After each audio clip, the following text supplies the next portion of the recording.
Mae tua 71% o'r ddaear wedi gorcuddio gan gefnforwydd sy'n gartref i hyd at 80% o'r holl bywyd ar y blaned. Yn gweithaf hyn, mae llawer o'r cefnforwydd yn dal heb eu harchwilio, gyda rhanbarthau dyfnaf yn rhai o'r ardaloedd sydd wedi harchwilio lleiaf. Pam felly? Wel, mae rhan dyfnaf o gefnfor y Môr Tawel, y Ffos Mariana, bron i 7 milltir o dyfnder. Ar y dyfnderoedd hyn, mae'r tymheredd yn isel iawn ac mae'r pwysedd yn uchel, hyd at 1000 o bwysedd a geir ar yr arwyneb. Mae hyn yn debyg i'r hyd y byddai rhywun yn ei deimlo pe bai holl bwysau'r Tŵr Eiffel yn gorfwys ar fawd mawr ei trwyd.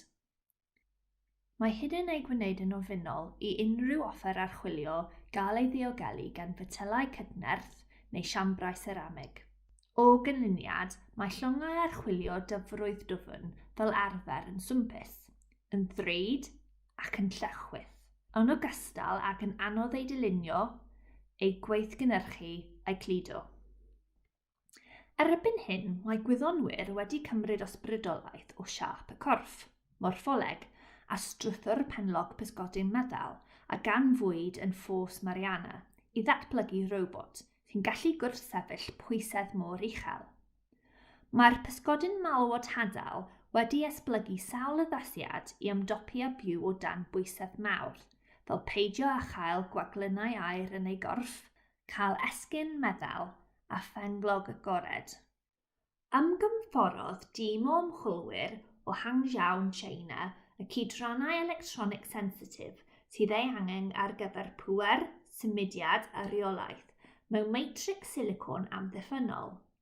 Roedd y cydrannau electronig wedi gwahanu oddi wrth ei gilydd, yn hytrach na chael eu pacio'n dyn gyda'i gilydd fel sy'n arferol, i'w gwneud yn fwy gwydyn i'r pwysedd, yn debyg i esgyn penglog y pysgodyn malwod.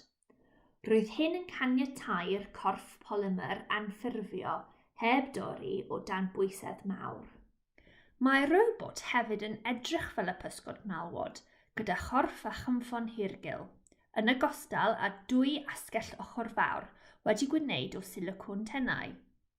Mae'r esgyll yn fflapio i yrru robot bach sy'n mesur dim ond 22 cm o hyd, gyda lled esgyll o 28 cm.